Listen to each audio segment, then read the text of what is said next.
দেখেন বন্ধুরা, সুন্দর একটা রেসিপি নিয়ে আইলাম।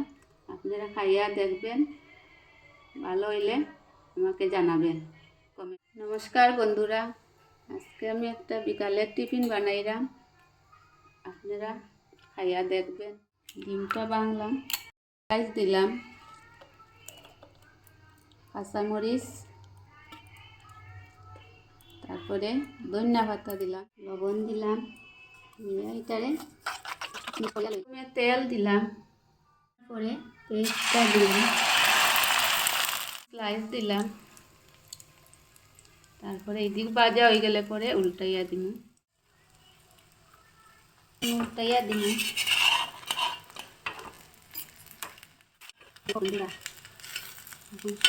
কি সুন্দর হয়েছে।